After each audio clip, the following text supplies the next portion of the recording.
बात करेंगे relationship among the elastic constants.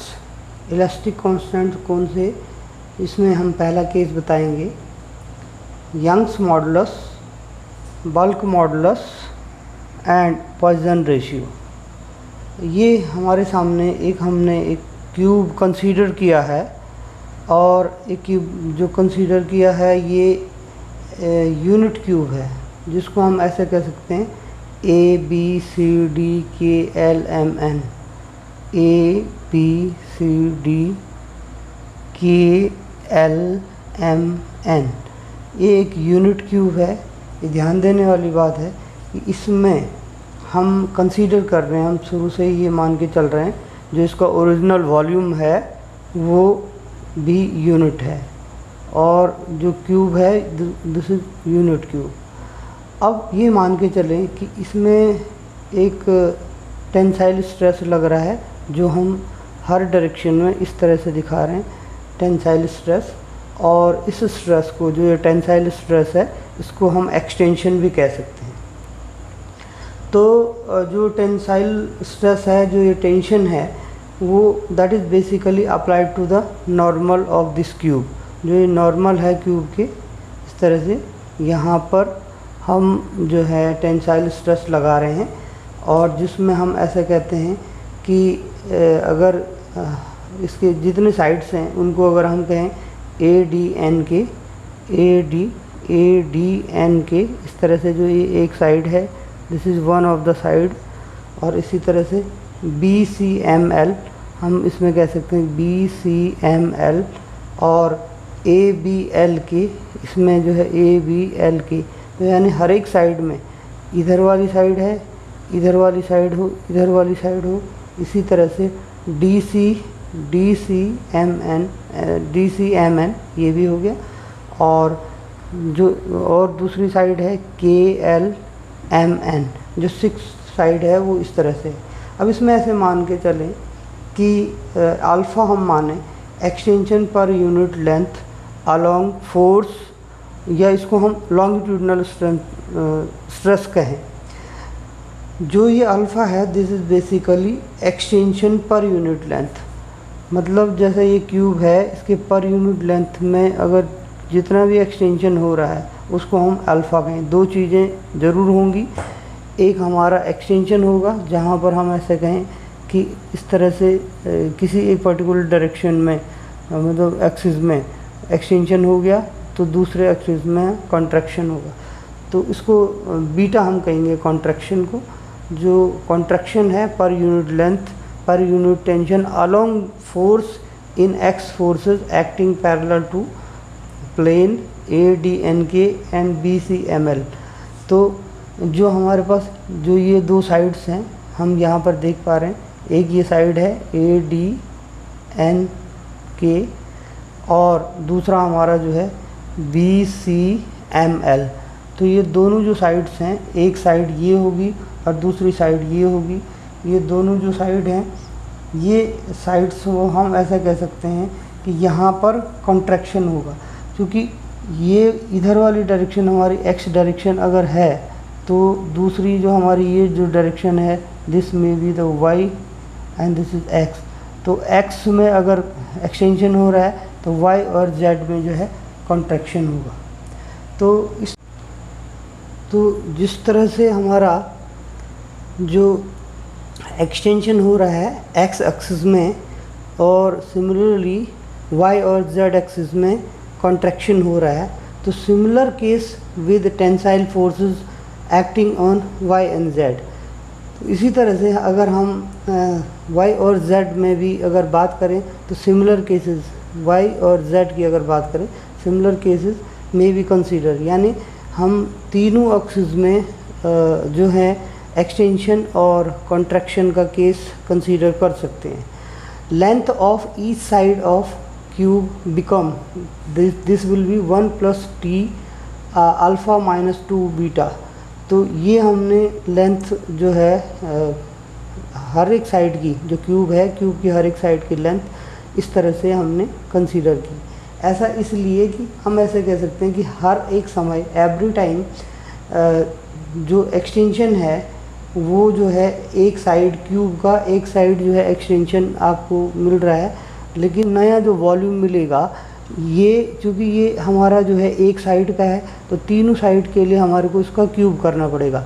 1 plus T alpha minus 2 beta और इसका क्यूब हम करेंगे तो a plus B whole cube, this is a और this is b, whole cube is equal to a cube plus B cube plus 3ab और bracket में हम कहेंगे a प्लस बी। तो इसको हमने अगर एक्सपेंड करेंगे तो सिर्फ हम इस वाले टर्म को कंसीडर करेंगे, बाकी हायर टर्म को हम नेगलेक्ट करेंगे। As alpha minus 2 beta is small quantity, जो ये वाली क्वांटिटी है वो बहुत स्मॉल क्वांटिटी है कंपैरेटिवली, तो इसलिए हम कहेंगे कि इसके जो हायर जो टर्म हैं उनको हम निगलेक्ट कर देंगे। तो जो हमारे पास इंक्रीज वॉल्यूम है वो इंक्रीज वॉल्यूम हो गया 1 प्लस ये वाला जो है 1 plus 3t alpha minus 2 beta minus 1। अब ये इसलिए कर रहे हैं कि ये हमारे पास नया वाला वॉल्यूम था, this is called new volume, और ओरिजिनल वॉल्यूम 1 था। तो इंक्रीज वॉल्यूम हमारे को ऐसा मिलेगा new volume minus original volume, तो this is the increase volume here.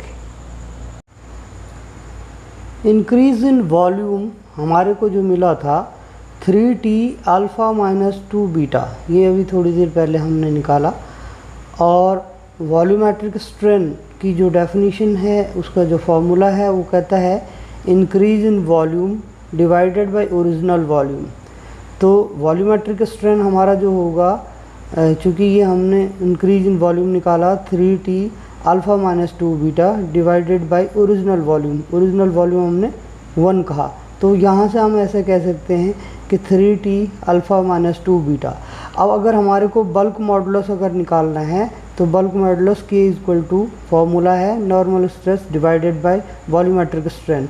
तो यहाँ पर k is equal to normal stress, इसको हमने t माना है, ये t हमारा नॉर्मल स्ट्रेस है, डिवाइडेड बाय 3t, ये वॉल्यूमेट्रिक स्ट्रेन का value 3t alpha minus 2 beta, और यहाँ से टी कैंसिल, अगर टी के साथ कैंसिल होता है तो हमारे को मिलता है k equal to 1/3 alpha minus 2 beta is basically that is increase per unit length per unit tension. यानी हम लॉन्गिट्यूडिनल, इसको लॉन्गिट्यूडिनल स्ट्रेन कह सकते हैं, लॉन्गिट्यूडिनल स्ट्रेन हम कह सकते हैं अल्फ़ा को।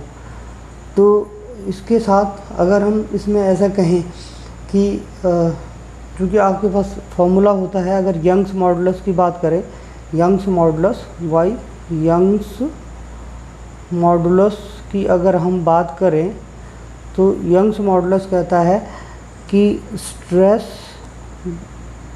डिवाइडेड बाय लॉन्गिट्यूडिनल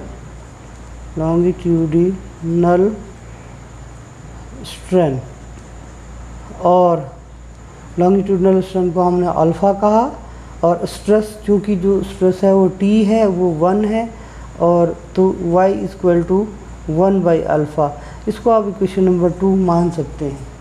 अब जो हमारा इक्वेशन नंबर 1 तो हमारे पास इक्वेशन नंबर 1 ये आया है, और इक्वेशन नंबर 2 यहाँ पर ये आया है, ये हमारा आया है बल्क मॉडुलस का वैल्यू, और ये आया है यंग्स मॉडुलस का वैल्यू। तो हम अगर इक्वेशन 1 है उसको थोड़ा सा रीराइट करते हैं, थोड़ा सा दोबारा इस तरह से लिखें कि जैसे आप जानते हैं ये इक्वेशन नंबर 1 है k equal to 1/3t alpha minus 2 beta, ये इस तरह से हमारे पास। अब इसमें हमने क्या किया कि जो अल्फ़ा है उसको बाहर ले लिया, तो 1 माइनस बीटा बाई अल्फ़ा ये हमारे को मिला।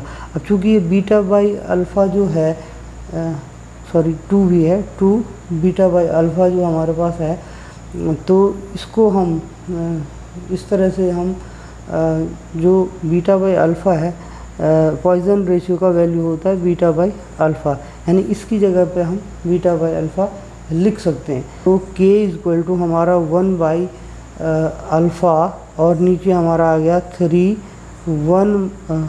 1 माइनस 3 1 माइनस ये बीटा बाय अल्फ़ा तो हमारा पॉइसन रेशियो हो गया, यानी सिग्मा 2 सिग्मा, और 1 बाय अल्फ़ा को हम y कह सकते हैं। तो y divided by 3 1 minus 2 sigma, इस तरह से हम कह सकते हैं इसको। ये रिलेशनशिप हमारे को मिला। तो इस रिलेशन से इसको मानो सपोज इक्वेशन नंबर 3 हम कहें। इक्वेशन नंबर 1 हमारे पास ये आया है जो बल्क मॉडुलस है वो, और इक्वेशन नंबर 2 यंग्स मॉडुलस है। अगेन बल्क मॉडुलस और यंग्स मॉडुलस और पॉइसन रेशियो तीनों में जो रिलेशन है वो ये दिखाता है इक्वेशन नंबर 3। इस इक्वेशन नंबर 3 को हम थोड़ा और भी मॉडिफाई कर सकते हैं। हम ऐसा भी लिख सकते हैं यहाँ से, अगर y का वैल्यू निकालना है तो it will be 3k 1 minus 2 sigma, ऐसा भी हम इसमें लिख सकते हैं। तो ये हमारा रिलेशनशिप है यंग्स मॉडुलस, बल्क मॉडुलस और पॉइसन रेशियो में। Thank you.